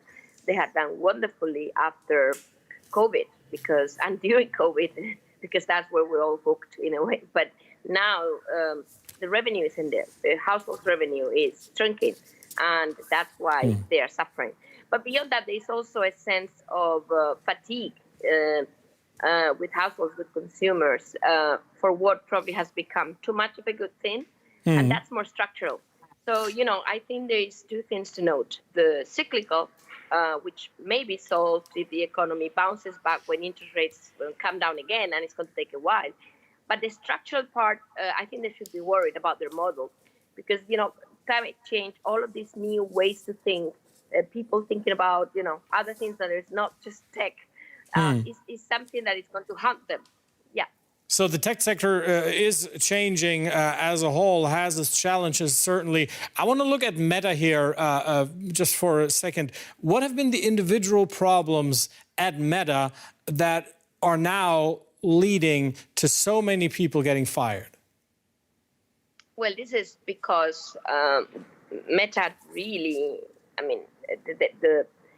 they made a very humongously aggressive bet on the metaverse, and that hasn't really realized in the way they thought it would, and that's very important. The other thing that is happening to Meta is that in a way it's a visionary company. So beyond the metaverse, they also tried to compete with the reserve currencies of the world, if you remember, with Libra, and it didn't work either. There's many attempts to disrupt that haven't worked well. And finally, and because I cover Asia, I have to say that there's also this illusion for Meta, but I think it's more general, but Meta has suffered probably the most, is that they would have open skies. You know what I mean? That the internet would be open to everybody. Right. It is very clear by now, and this is China, that this is not going to be the case. I have to say something important. Only yesterday, China, it's basically Xi Jinping, reminded us of the importance of this internet of mankind, which basically means separating, basically creating an internet that is more protected. So that's not going to help Meta. Yeah. Alicia Garcia Herrero of Natixis Investment Managers. Alicia, thank you.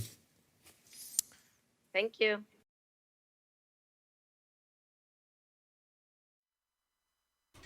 All right.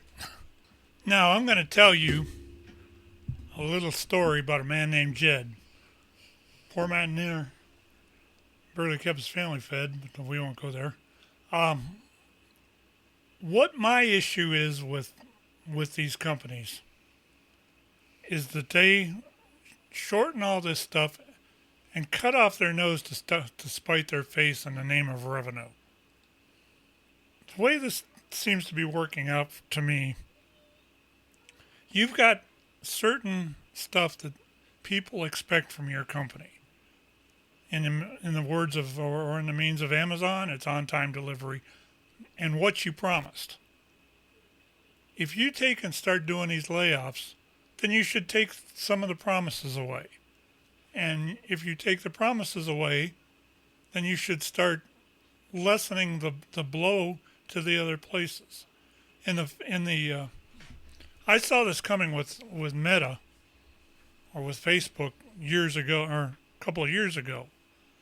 All of a sudden, they used to have fairly responsive people when it came to if you were having issues. And then all of a sudden it starts getting lackadaisical. Then you might get a hold of them, you might not. Then they might write you back, or they might not. Then they won't write you back at all. And the next thing you know, you've got a complete cluster flip if you take and all right, what is doing that? It's driving me nuts.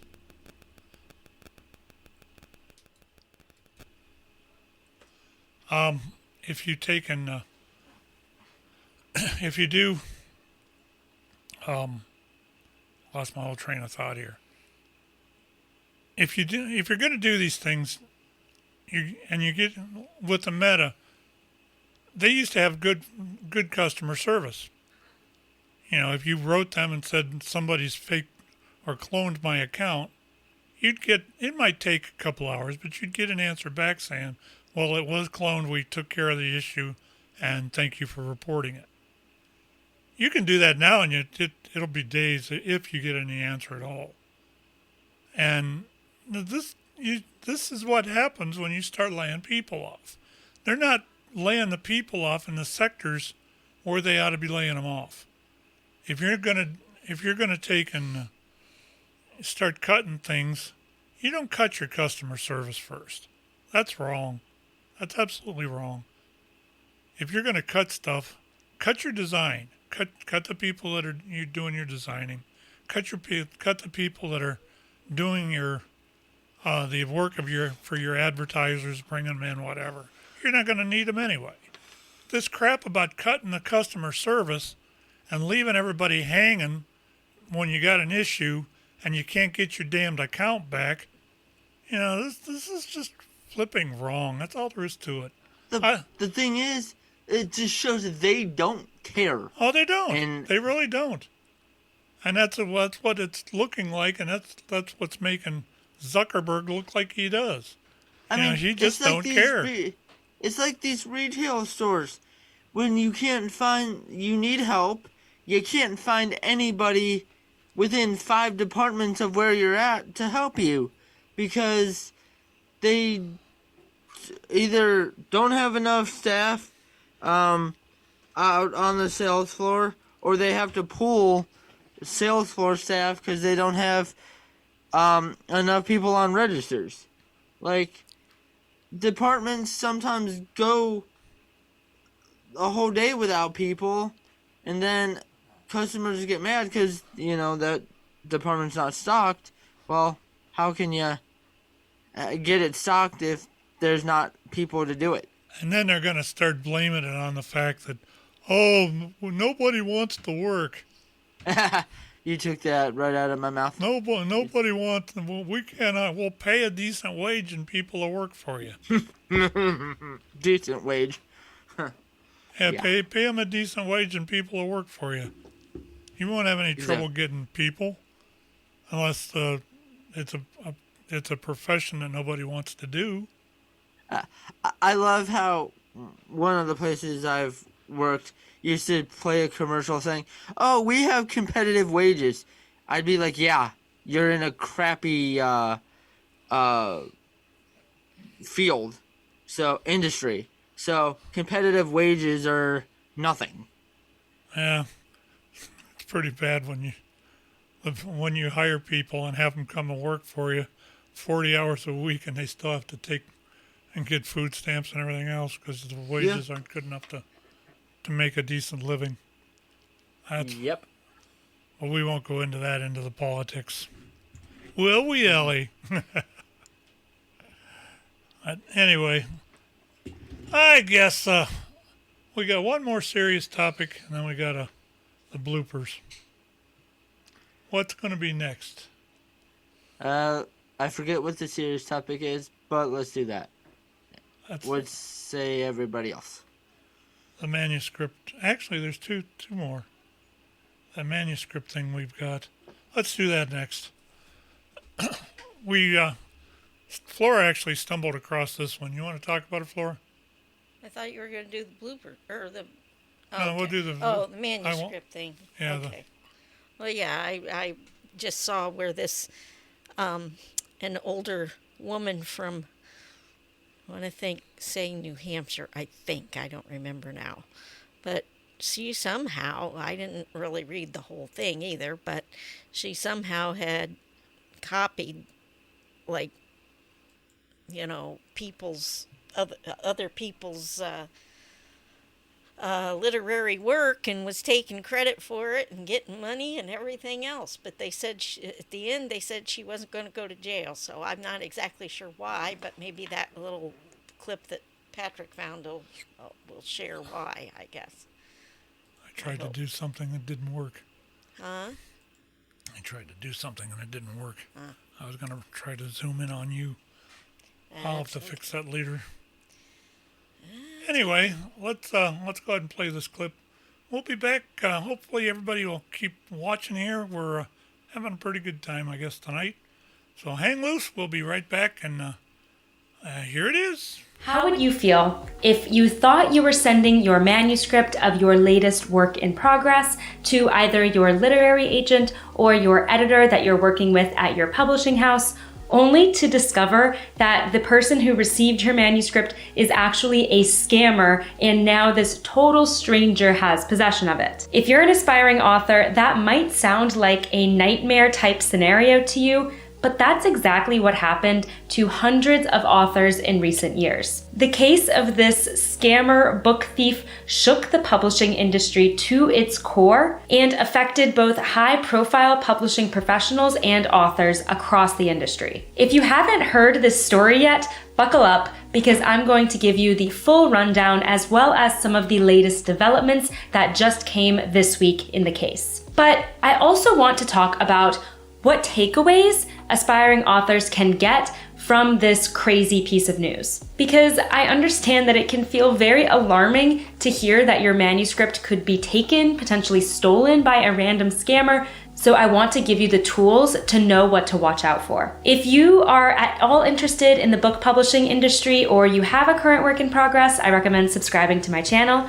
Every week, I either talk about publishing news like this, or I give insight into how to get your book traditionally published, or I offer tips on how to strengthen your manuscript itself. So I'd love to have you join this amazing community of writers. If you are currently working on a draft, I recommend downloading my free resource. The link is in the description below. It is called my Story Self-Assessment Worksheet, and it's designed to be an easy, fun way to see your story from a new perspective and understand potentially how you could improve it to take it to the next level. Downloading that's going to sign you up for my newsletter, where I interview published authors and publishing industry professionals, so you don't want to miss out on all of those great insights. The link straight to the newsletter is also in the description. So let's talk about what happened with the story of this book thief who stole thousands of manuscripts from publishing houses. The culprit was identified as Filippo Bernardini, who is an Italian man who was living in the UK and worked in the publishing industry previously. Last year, he was arrested by the FBI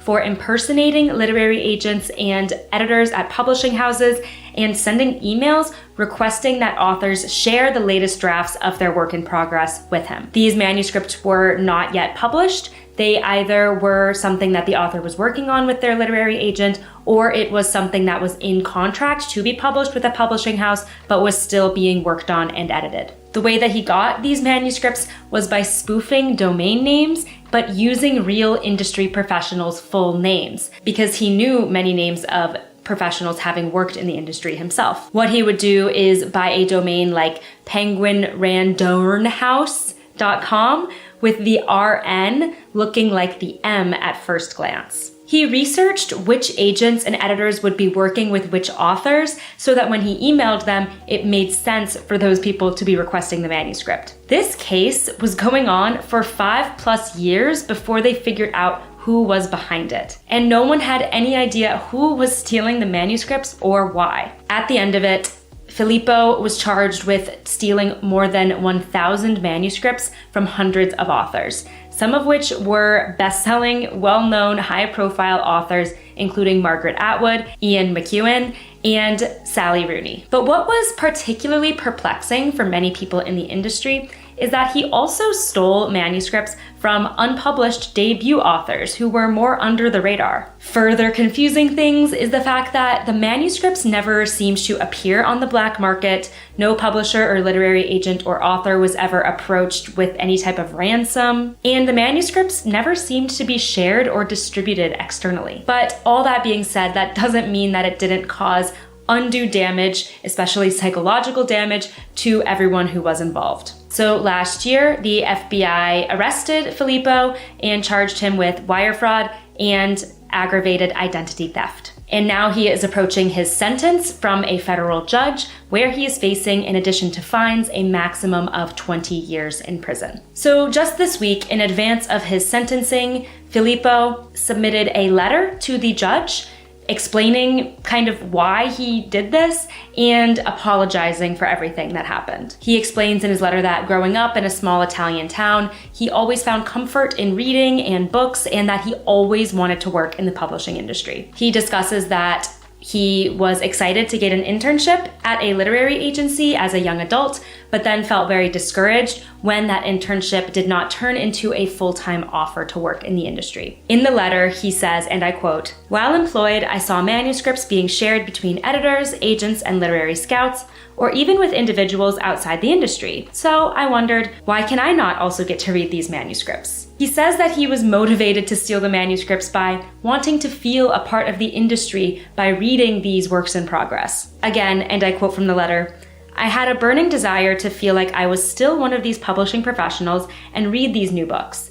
A part of me wanted to believe that I was still one of them, and I started cosplaying what people in publishing were doing as editors or literary agents." He claims that he never intended to and never did leak the manuscripts to anyone, but acknowledges that what he did was very illegal and that it caused a lot of unnecessary stress and anxiety. So now that we know what happened and are caught up to speed, let's talk about some takeaways for authors. As an aspiring author, hearing this story, someone who wants to work with a literary agent or a publishing house, how should it make you feel? Surely you wouldn't want your manuscripts to get in a stranger's hands, and hearing that this happened could likely make you feel very concerned. In fact, I often get questions from authors who are rightfully very concerned about sending their Word document manuscript out to virtually a stranger, whether that be a literary agent or a publishing house accepting submissions. I totally understand where this comes from, especially if you are sending a manuscript before signing a contract or an offer of representation. How do you know that that person isn't going to steal your work or otherwise distribute it without your permission? I totally understand this anxiety, and as the case of Filippo Bernardini has proven, a lot of the industry is based on trust and honestly antiquated systems of people just casually sharing things among their network. And it proves that it is possible for an outsider to weasel their way in. Reading about this case actually reminded me a lot of the Anna Delvey scandal. Luckily, this scammer didn't seem to have any nefarious intentions, though let me know if you have any theories. But that doesn't mean that others couldn't try in the future, especially after seeing how this played out. So what I recommend for any aspiring author is to be extremely cautious and careful of who you share your manuscript with. If you're doing so over email, make sure that you are double, triple checking that domain name for any little inconsistency, whether that's .co instead of .com, or there's that typo that I discussed about Penguin Randorn House. Also make sure that the email address matches the contact email exactly listed in the publisher's marketplace profile for that literary agent or the publisher. And frankly, if you're unsure about if this is the correct email address or the correct person you should be speaking with, call the agency and double check that they actually did request that manuscript. That way, if they're actually not the ones that emailed you, they'll be able to tell you, I didn't send that email, I'm not sure who that is, and you will know not to send the manuscript. I also want you to generally be very cautious and wary of scams that are pervading the industry and targeting authors who are trying to break into the industry or don't understand how the publishing process works. For instance, another very common scam scenario in the publishing industry is someone spoofing a literary agent or an agency name or a film rights agent's name or even the name of a publishing house and then sending you an email claiming that they want to publish your book or put you up for an award or buy your film rights. Remember that it is highly unlikely for publishing professionals, especially literary agents and editors at publishing houses, to approach you directly, especially if you have no relationship with them and no connection to them. So absolutely do your due diligence before responding to any email of that sort. Also remember that if anyone who is claiming to be a professional in the publishing industry is requesting payment from you to publish your book in any capacity, or make your book into a movie, that is very likely a scam and you should absolutely not respond to the email or send them any money. I hope you found this piece of news interesting and that it gave you a little peek behind the curtain of some little known nuances of the publishing industry. Let me know in the comments if you heard about this case and how it makes you feel, especially if you're an author. I'd love to hear your reactions to it. And if you're looking for some more insight on publishing scams to be aware of, I have a whole other video that goes into what to watch out for, so definitely check that out to make sure you are protecting yourself and your story. If you liked this video, please hit that thumbs up button because it really helps out my channel, and go ahead and hit that subscribe button if you haven't already. Don't forget your free story self-assessment worksheet and my newsletter link in the description below. Thanks so much for watching and happy writing. Okay, we'd like to thank Alyssa for the use of the video, as well as the other ones we've used tonight. What do you guys think? I've actually this proves. Oh, go ahead, Pat. I didn't mean to cut you off. Go ahead. I mean, this already shows that in society today, it's hard to trust people you don't know. Anyway, this just is another thing proving that you can't trust people you don't know, or you shouldn't trust people you don't know. I wouldn't trust the internet.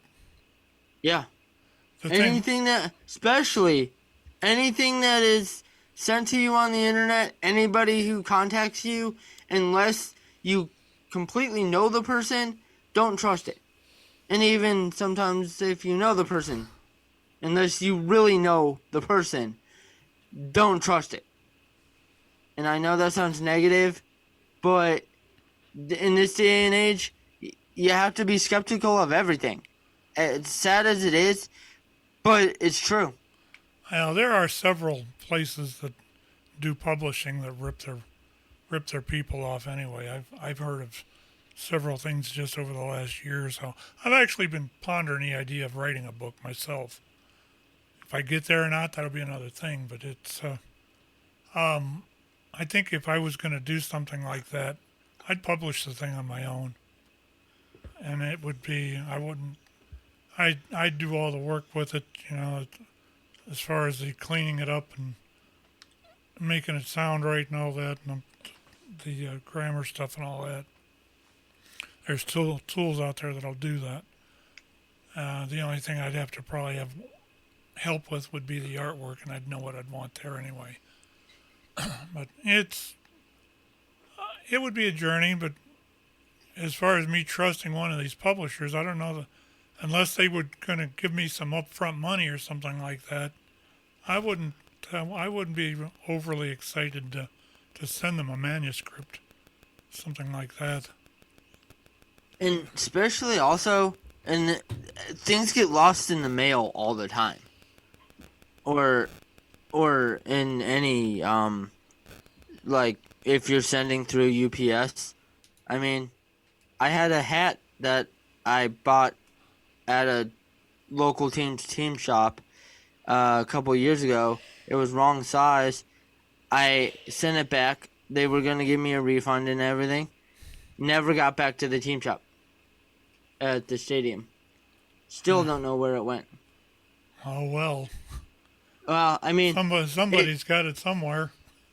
It got delivered to the stadium because it showed that somebody at the stadium accepted it, signed for it, but it never got back to the team shop. It's hard to tell. Even if they did, they probably just put it down and forgot about it. Mm-hmm. I do have another couple of topics we need, or at least one more topic I'd like to cover, and that's the weather down in Louisiana, or down in Mississippi and Georgia. I got a clip from a Georgia tornado from 11 o'clock that was updated at 11 this morning. I want to play this quick, and then we'll come back and talk about it before we have to say goodnight. So let's buzz this through, and we'll come back and talk about it and close it up. You're watching and listening to the Radioactive Show. I think everybody's starting to peter out on us. All the cameras are getting turned off. I want to know what happened to my crickets. I looked at this thing and they're not there. Anyway, let's let's play this clip. We'll be back in a couple minutes. You're listening and watching the Radio Actors Show. We'll be right back. It is 11 o'clock on Sunday morning, and it has been an active morning across North Georgia. A large, dangerous tornado, violent tornado, touched down in Troup County, southern Troup County, south of LaGrange, and tracked into Meriwether County as well. We have several crews that are out there gathering information, getting firsthand account from people down there in Troup County on what they heard, what they saw, and what they're left with in the aftermath. And photos this morning coming in, our first photos, show some of the hardest hit areas were in West Point, right along West Point Road. These photos you notice here, trees down, structures that are crumbled underneath the weight of those trees.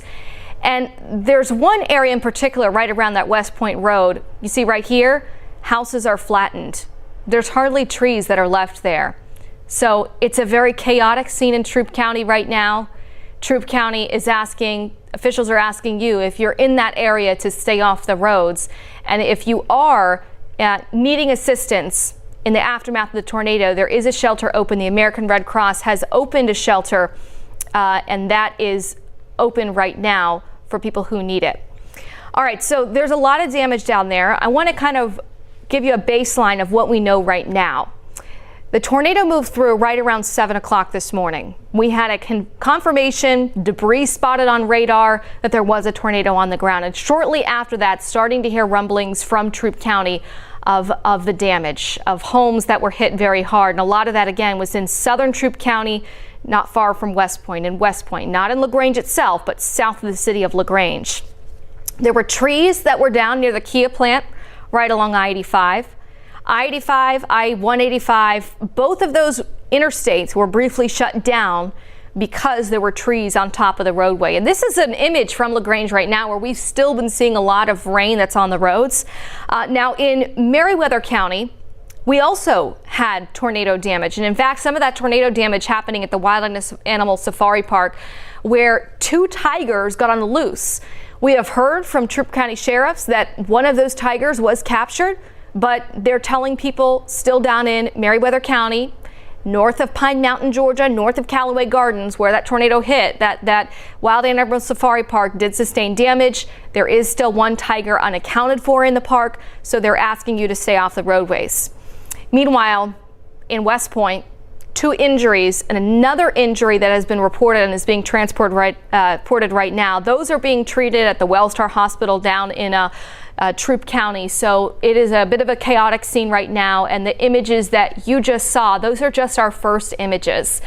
And tonight on 11 Live News at 11, our team has been out there this morning, and they're going to be gathering more information of what people heard and saw there. I want to update you, though, on where we stand weather-wise, because we're not done with storms yet. In fact, things are really active out there. Let me show you our current watches, and we don't have any warnings at the moment. But we have in this orange color, this is a severe thunderstorm watch, which is going to run until 1 o'clock today. So that's south of Athens, and then, well, including Athens. And then we have a tornado watch that is also in effect until 1 o'clock. And that does still include Troup County, Meriwether County, Pike, Lamar, Upson, and out towards Jackson County as well. So that is the current situation right now in terms of our severe weather threats, but it's really not a severe threat at this point, is the main concern. The heavy rain is the main concern. Look at this just area, huge area where we have rain inundating the same spots over and over again. There's a front that is stalled, I'll draw it here on you, right about here, okay? And these areas of heavy rain, embedded thunderstorms, are training along and just north of that front. So what does training mean? It means the areas are like trains, cars running on a train tracks. They are all going over the same areas over and over and over again. And that puts us in a situation where some places have gotten just enormous amounts of rainfall in a matter of 3 or 4 hours. I put up here the radar estimates for rainfall, and I'll zoom into some of these in Pike and Lamar counties, Barnesville area, not far from Concord. Let me query some of these so you can see just how much rain we've gotten. Some areas estimated 5 inches of rain right there. Meriwether County, about 3 to 4 inches of rain. Let me take this further west so we can look at some of the rainfall totals in Troup County. where that tornado touched down earlier, and the heaviest rain rates and totals rather have been over 3 inches there as well in Troup County and Meriwether counties. So there are several flash flood warnings in effect and a flood watch, which is going to run until 8 o'clock tomorrow morning for that potential for heavy rainfall. So we transition a little bit away from the severe threat at the moment, but the flooding threat is that much more significant. I want to tell you some roads though in Upson County to avoid. There have been several roads that have been washed out due to the heavy rainfall.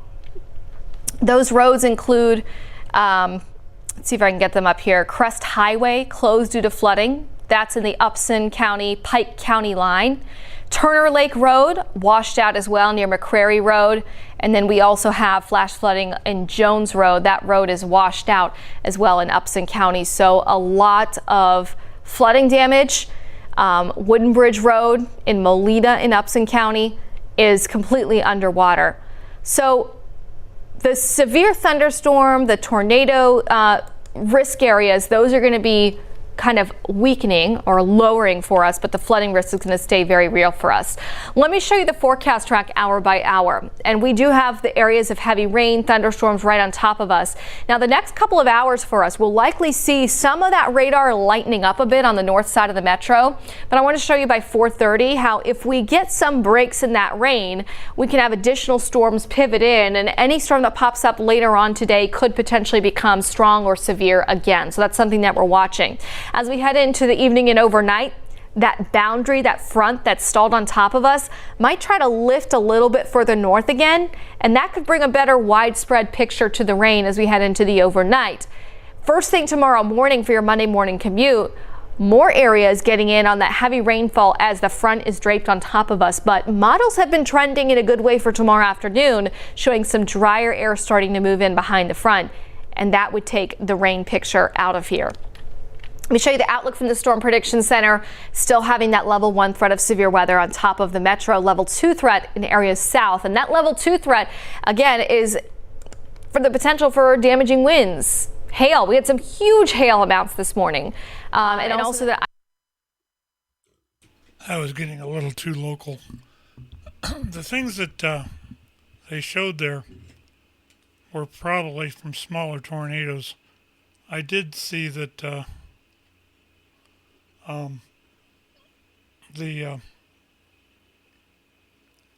there was an actual wedge tornado in Mississippi yesterday, and you got to wonder.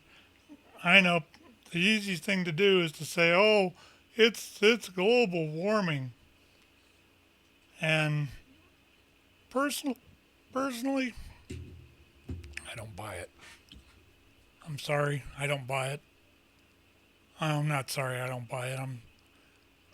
When they come up with that global warming crap, they're giving the human race way too much credit.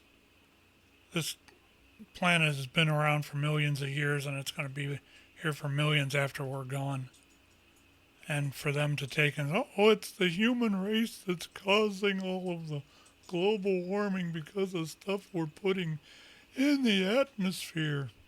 Malarkey. I'm sorry. Me larky. Did you guys see where it said Rome, Georgia? Yeah. My friends from Florida, there's a couple that live up there.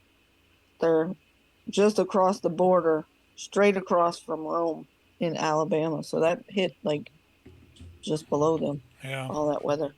Well, all of that has went through. That same storm was probably over Mississippi the day before, and that's where all that came from. That, if you watch that, it was training across there.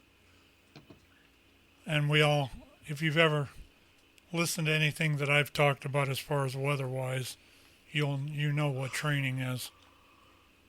The track is right along the usual low, the front, and the rain tends to track along that front, and that's what they call training.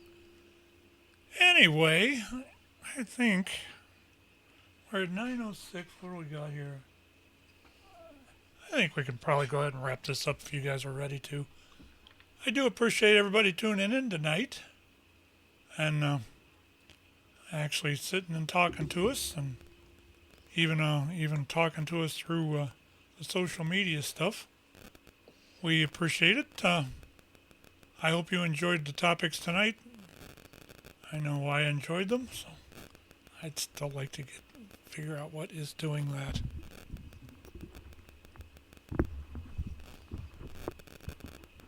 Flora, quit doing that.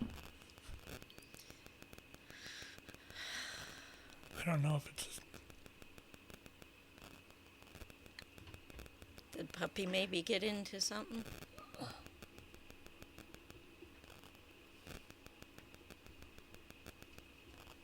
Anyway, I'll get this fixed after we clear the air.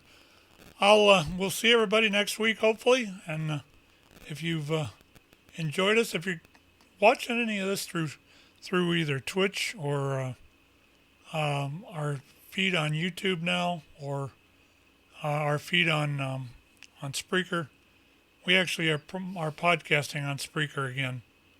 If you're listening to us through any of that, please give us a like and let us know that you're there. And drop us a comment, whatever you want to do, or you can drop a comment at office at crookedriverradio.com, and I'll get that. So, with all that, we're out of here. Have a good evening, and hope to see you next week. Thanks, everyone. And Melody, do you want to end it off? Justine, help yourself. Bye. Bye. Talk to you Tuesday. See y'all Tuesday. Yep. We hope you enjoyed this presentation of Radioactive by the Crooked River Radio Network. See you again soon.